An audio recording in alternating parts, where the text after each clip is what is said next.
नमस्कार दोस्तों, मैं प्रवीण और आप देख रहे हैं इविल टू एक्सप्लेन।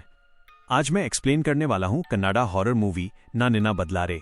इस फिल्म की कहानी में एक ऐसी चीज है जिसका जिक्र सुनकर शायद आपको एक पल के लिए लगेगा कि अरे, ये नाम तो कुछ जाना पहचाना सा है, लेकिन वो क्या है और उसका कहानी से क्या कनेक्शन है, ये आपको आगे चलकर पता चलेगा।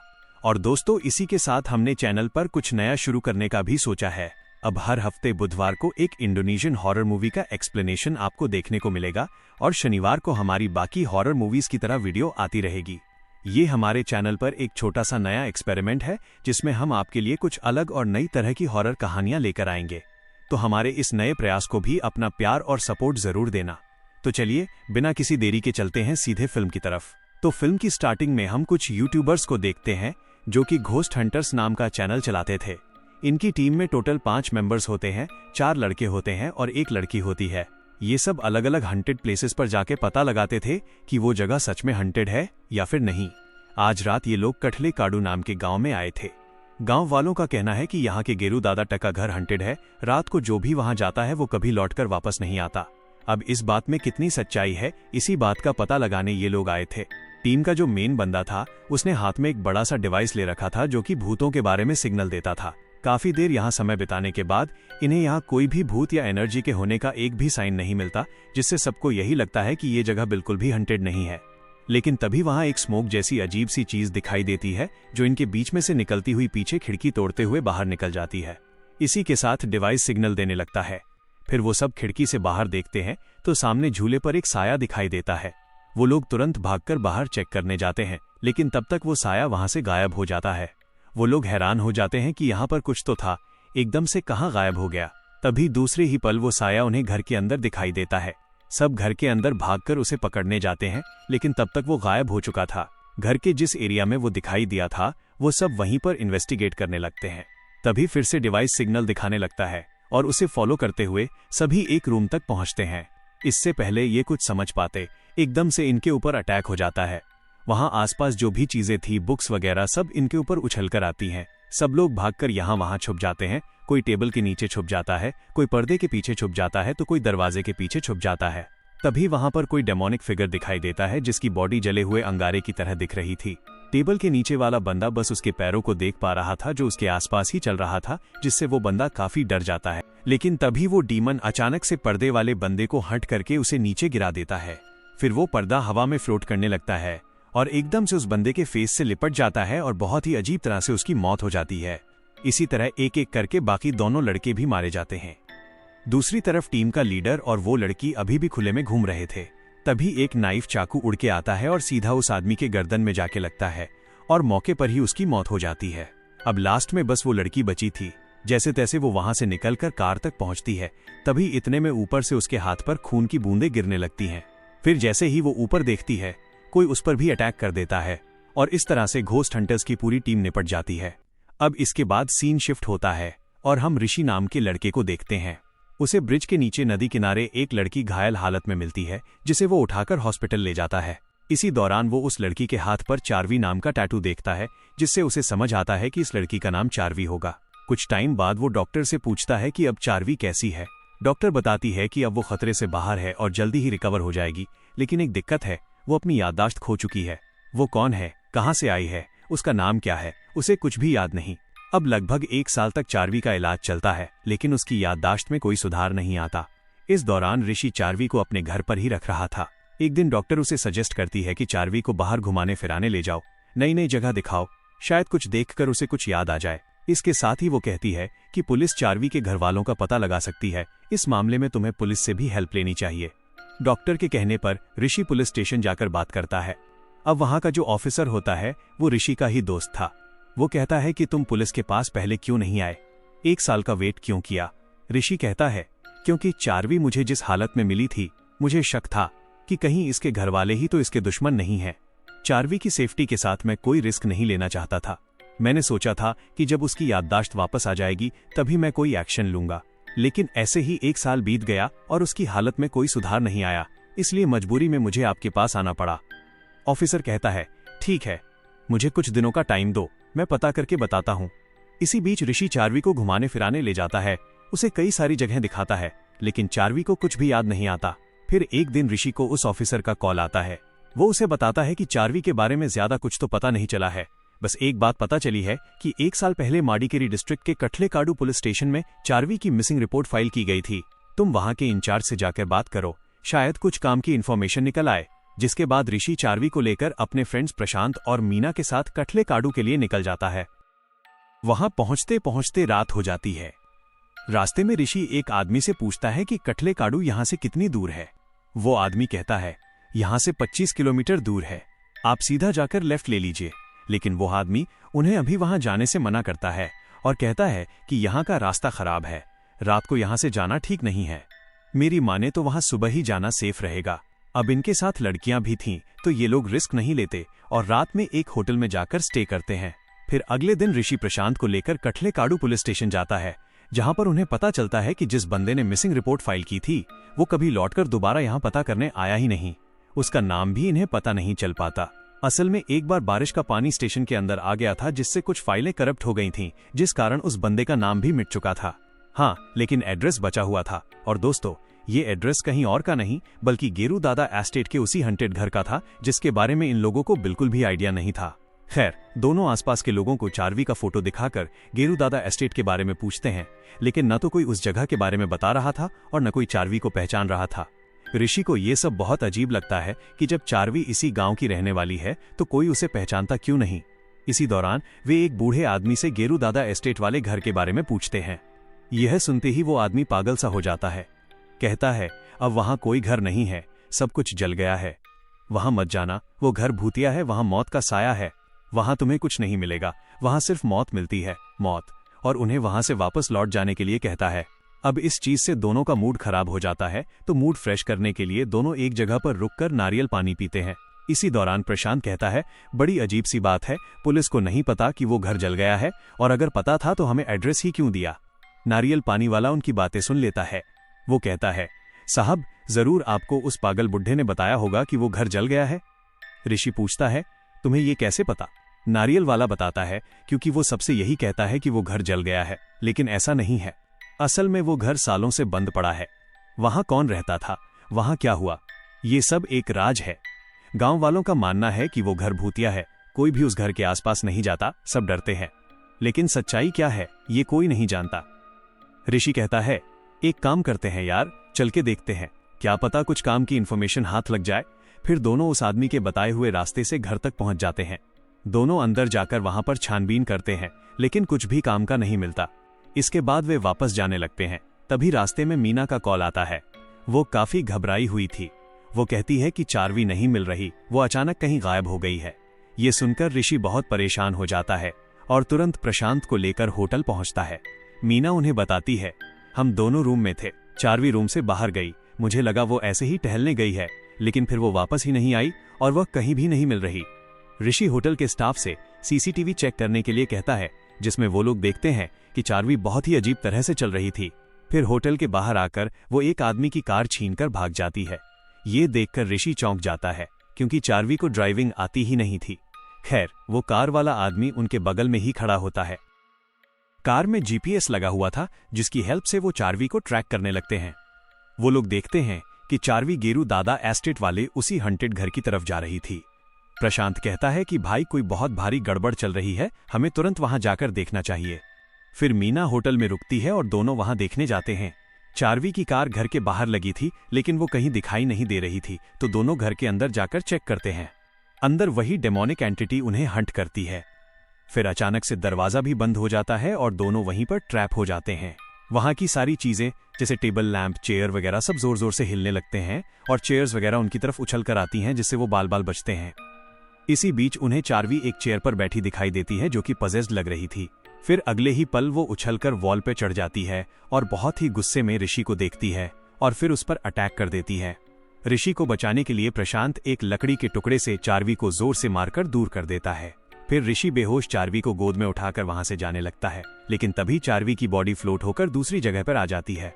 फिर चार्वी को जिसने पजेस किया था वो कहता है कि चार्वी मेरी है और मैं इसे कभी नहीं छोड़ूंगा और ना ही मैं इस जगह को छोड़कर कहीं जाऊंगा। इसके बाद चार्वी जोर से चिल्लाती है और बेहोश हो जाती है। अगली सुबह ऋषि और प्रशांत कल रात हुई अजीब घटना के बारे में ही बातें कर रहे होते हैं। तभी वो देखते हैं कि कोई आदमी खिड़की से झांक रहा था। वो चार्वी को ही देख रहा था। ऋषि कहता है, चाचा यहाँ क्या कर रहे हो? तो आदमी तुरंत वहां से भागने लगता है और दोनों उसका पीछा करते हैं। जल्दी ही वो पकड़ा जाता है। वो लोग देखते हैं कि ये तो वही बूढ़ा आदमी है जो कह रहा था कि घर जल गया। उन्हें लगता है कि यही कुछ गड़बड़ कर रहा है। ऋषि बहुत गुस्से में उससे पूछता है कि बताओ, तुम यहाँ छुपकर क्या करने आए थे? और फिर वो आदमी उन्हें सब कुछ बताता है और अब जाकर हमें इस घर का राज पता चलता है। वो कहता है कि मेरा नाम रमन्ना है। 1 साल के बाद मैंने बिटिया को देखा तो उससे बात करने चला आया। ऋषि कहता है कि तुम चार्वी को कैसे जानते हो? रमन्ना बताता है कि उसका नाम चार्वी नहीं अंजलि है। ऋषि पूछता है, तो उसके हाथ पर चार्वी नाम का टैटू क्यों है? रमन्ना बताता है कि चार्वी उसकी बहन का नाम था जिसे वो बहुत प्यार करती थी। 10 साल पहले चार्वी की मौत हो गई थी एक बीमारी की वजह से। उसी की याद में अंजलि ने टैटू बनवाया था। चार्वी की याद और ट्रॉमा से बाहर निकलने के लिए मेरे साहब अपना घर बेचकर गांव से बाहर रहने चले गए थे। फिर सालों बाद जब अंजलि बिटिया बड़ी हुई तो वो वापस यहाँ आए थे और फिर इस घर को खरीदा था। मैं वहीं काम करता था। फिर फ्लैशबैक में हम देखते हैं कि रमन्ना के साथ सरोजा नाम की एक मेड भी वहां काम करती थी। एक रात रमन्ना जब अपना काम खत्म करके अपने घर जा रहा था तो बीच रास्ते में उसे एक लड़की बेहोश पड़ी मिली जिसे वो अपने घर ले आया और उसकी देखरेख की। फिर जब उसे होश आया तो उसे लेकर अंजलि के घर आ गया और उन्हें बताया कि लड़की मुझे बेहोश हालत में मिली थी, हमें इसके घर वालों का पता लगाना होगा। दिक्कत ये है कि ये लड़की बोल भी नहीं सकती, गूंगी है। अंजलि को उस लड़की में अपनी बहन चार्वी दिखाई दे रही थी। वो अपने डैड से पूछती है कि जब तक इसके घर वाले नहीं मिल जाते क्या ये हमारे साथ रह सकती है? पहले तो उसके डैड मना कर देते हैं, लेकिन अंजलि के जिद करने पर वो मान जाते हैं। फिर अंजलि उसे अपनी सगी बहन की तरह ही ट्रीट करने लगी, उसके साथ खेलना, उसे झूला झुलाना, अपने हाथों से खाना खिलाना। यहाँ तक कि वो उसे एक बार कहती है कि चलो मैं तुम्हें नहला देती हूँ, लेकिन वो लड़की मना कर देती है। अंजलि कहती है कि मैं तुम्हारी बहन जैसी हूँ, शर्माओ मत, लेकिन वो फिर भी मना कर देती है। लेकिन जब अंजलि नहाने जाती है तो लड़की छुपकर उसे नहाते हुए देख रही थी। तभी अंजलि के डैड उसे ऐसा करते देख लेते हैं और उसे डांट कर भगा देते हैं। फिर एक दिन सरोजा अंजलि के डैड से आकर कहती है कि साहब मुझे आपको कुछ बताना है। वो गूंगी लड़की सही लड़की नहीं है, वो गंदी लड़की है। अंजलि बिटिया को लेकर उसके इरादे ठीक नहीं है। वो छुपकर अंजलि के कपड़े सूंघती है, उसकी झूठी कप में चाय पीती है और छुपकर उसे नहाते हुए देखती है। अंजलि के डैड कहते हैं ठीक है तुम जाओ, मैं देख लूंगा। लेकिन सरोजा को ये सब बताते हुए उस लड़की ने देख लिया था। फिर कुछ टाइम के बाद रमन्ना घबराता हुआ अंजलि के डैड के पास आता है और बताता है कि सरोज का मर्डर हो गया है। किसी ने उसके सर को पत्थर से कुचलकर उसे मार दिया है। अंजलि के डैड को ऐसा बहुत अजीब लग रहा था। वह रमन्ना से पूछता है कि उस लड़की के घर वालों का कुछ पता चला। रमन्ना बताता कि नहीं साहब, मैंने पूरे गांव में उस लड़के के बारे में पूछा, लेकिन कोई भी उसे नहीं जानता। अंजलि के डैड को पक्का यकीन हो गया था कि इस लड़की में कोई झोल है। फिर अगले दिन वो उसे फिर से छुपकर अंजलि को नहाते हुए देखते हुए पकड़ लेते हैं और इस बार वो उसे जमकर सुनाते हैं। अंजलि की मॉम कहती है कि क्या हुआ, आप इस बच्ची को क्यों डांट रहे हैं? अंजलि के डैड कहते हैं कि ये कोई बच्ची नहीं है, डेविल है, डेविल, और उसकी सारी घटिया हरकतें उन्हें बताते हैं। अंजलि भी ये सब जानकर शौक रह जाती है। अंजलि के डैड उसे पकड़कर पुलिस के पास ले जाने लगते हैं, जिस पर वो लड़की उनके हाथ पर काटकर भागने लगती है। तभी अंजलि के डैड उसके बाल पकड़ लेते हैं और विक के तौर पर वो उनके हाथ में आ जाता है। और यहाँ पर बहुत ही शॉकिंग बात पता चलती है कि वो कोई लड़की नहीं थी बल्कि लड़का था जिसने लड़की का मेकअप किया हुआ था। इसीलिए अंजलि जब उसे नहलाने के लिए कह रही थी तो उसने मना कर दिया था। गूंगे बनने का नाटक भी उसने इसीलिए किया था। अंजलि उसे देखते ही पहचान लेती है, वो उसे पहले से जानती थी। वो लड़का सबके सामने कन्फेस करता है कि कैसे उसने उनकी मेड सरोज को पत्थर से पीट पीट कर मार डाला और ये सब उसने अंजलि को पाने के लिए किया। वो अंजलि से कहता है कि तुम मेरी हो और तुम्हें मुझसे कोई अलग नहीं कर सकता। वो अंजलि के डेट पर भी अटैक कर देता है और अंजलि को पकड़कर अपने साथ ले जाने लगता है। जब उसकी मॉम उसे छुड़ाने आती है तो उसे नाइफ से स्टैब कर देता है और अंजलि को जबरदस्ती अपने साथ ले जाने की कोशिश करता है। लेकिन तभी उसके डैड आकर अंजलि को छुड़ाते हैं और अंजलि को वहां से भगा देते हैं। फिर उस लड़के को मारकर बेहोश भी कर देते हैं। इधर अंजलि बेतहाशा भागी जा रही थी। रमना उसे भागते हुए देख लेता है और वह उसके पीछे जाता है। अंजलि भागते भागते ब्रिज पर चली जाती है, तभी उसका पैर स्लिप होता है और वो नीचे नदी में गिर जाती है। रामना उसे गिरते देख लेता है। फिर ये बताने जब वो घर आता है तो यहाँ हम देखते हैं कि चाकू लगने की वजह से अंजलि की मॉम की मौत हो चुकी है। अंजलि की डैड रोते हुए रमन्ना को सब कुछ बताते हैं। फिर वो अंजलि के बारे में पूछते हैं, जिस पर रमन्ना से उन्हें एक और सैड न्यूज सुनने को मिलती है कि अंजलि तो नदी में गिर गई है। सुनकर उसके डैड बिल्कुल टूट जाते हैं। फिर उनका ध्यान उस लड़के की तरफ जाता है। वो कहते हैं, लड़का मेरे पूरे परिवार को खा गया, मैं इसे नहीं छोड़ूंगा।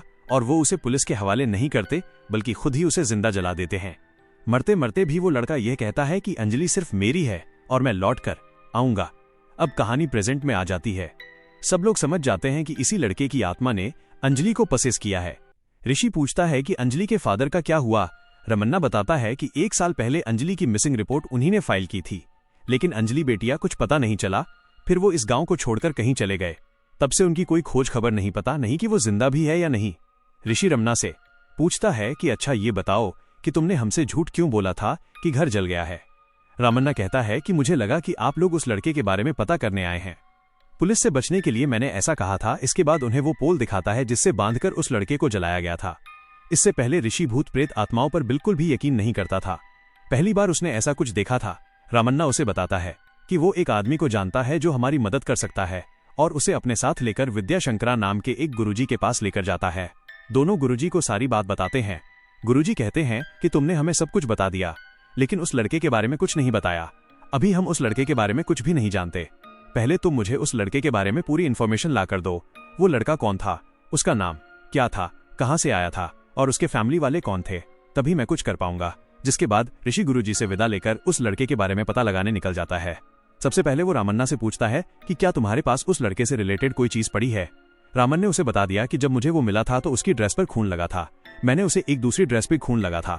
मैंने उसे एक दूसरी ड्रेस भी लाकर दी थी। वो खून वाली ड्रेस अभी भी मेरे पास रखी है। फिर ऋषि उसके साथ जाकर जब उस ड्रेस को चेक करता है तो उसके अंदर से एक मेडिकल प्रिस्क्रिप्शन मिलता है। ऋषि वो प्रिस्क्रिप्शन लेकर सीधा गांव के मेडिकल स्टोर पे जाता है और उस दवाई के बारे में पूछता है। मेडिकल वाला बताता है कि ये दवाई अब यहाँ नहीं मिलती। हम एक लड़के के लिए इसे मंगाते थे, उसे कोई रियर डिजीज था, लेकिन 1 साल से वो दवाई लेने नहीं आया। पता नहीं उसने दवाई लेनी क्यों बंद कर दी। फिर हमने भी दवाई मंगानी बंद कर दी। ऋषि पूछता है कि दवाइयाँ किस डॉक्टर ने प्रिस्क्राइब की थी, तो बताता है कि उस डॉक्टर का नाम रविंद्रनाथ है। जिसके बाद ऋषि डॉक्टर रविंद्रनाथ के पास जाकर उस पेशेंट की डिटेल्स मांगता है। पहले तो डॉक्टर मना कर देता है कि ये हमारे रूल के खिलाफ है, लेकिन जब ऋषि उसे सारी बात बताता है तो मामले की गंभीरता को समझते हुए डॉक्टर सब कुछ बता देता है कि उस पेशेंट का नाम प्रवीण है। और यहाँ पर बहुत ही शॉकिंग ट्विस्ट रिवील होता है कि प्रवीण कोई 10-11 साल का लड़का नहीं था, बल्कि 28 साल का एडल्ट था। उसे GHD यानी कि ग्रोथ हार्मोन डेफिशिएंसी और बॉडी की ग्रोथ रुक जाती है। ये बोने से अलग होता है। ऋषि को तो यकीन ही नहीं आता कि ऐसा भी होता है। इस पर डॉक्टर उसे एक लड़के की फोटो दिखाकर पूछता है कि बताना इसकी जज कितनी होगी। ऋषि कहता है कि 12 साल। डॉक्टर कहता है कि नहीं, ये 32 साल का है। डॉक्टर बताता है कि लोगों को प्रवीण किसी बच्चे जैसा दिखाई दे सकता है, लेकिन असल में वो एक डीम है। दूसरों की तरह नॉर्मल लाइफ ना मिलने के कारण वो डिप्रेशन में चला गया था। नॉर्मल लोगों से वो काफी नफरत करता था, उनसे चिढ़ताला, एक तरह से उसे डिप्रेस्ड साइकोपैथ भी कह सकते हैं। ये सब जानने के बाद ऋषि प्रवीण के घर जाकर उसकी मम्मी से मिलता है। वो बहाने से कहता है कि जिन लोगों को प्रवीण जैसी बीमारी है, मैं उन सब पर एक डॉक्यूमेंट्री बना रहा हूँ। डॉक्टर रविंद्रनाथ के रेफरेंस से मैं यहाँ पर आया हूँ और उसकी माँ से प्रवीण की पूरी कहानी सुनता है, जिसमें कि हमें पता चलता है कि प्रवीण तो स्कूल टाइम से ही साइको था। सेम स्कूल में अंजलि भी पढ़ा करती थी और वो प्रवीण की बेस्ट फ्रेंड थी। लेकिन अगर कोई और लड़का अंजलि से बात करता था या उससे दोस्ती करता था तो प्रवीण उससे लड़ पड़ता था एक लड़के पर, तो उसने कंपास से ही अटैक कर दिया था। स्कूल वाले तो उसे रेस्टिगेट भी करने वाले थे, लेकिन उसकी माँ ने जैसे तैसे इस मामले को सलटाया था। फिर कुछ टाइम के बाद प्रवीण के हेयर फॉल होना स्टार्ट हो गया, वो भी काफी एक्सट्रीम लेवल पर। उसके मॉम डैड इससे काफी परेशान हो गए कि इतनी कम एज में इतना हेयर फॉल कैसे हो सकता है। डॉक्टर को दिखाया तो इस बीमारी के बारे में पता चला। ये जानकर प्रवीण पूरी तरह टूट गया। फिर उसने लोगों से मिलना जुलना बंद कर दिया और अकेले रहने लगा। वो घर में रहता ही नहीं था, फार्म हाउस में रहता था।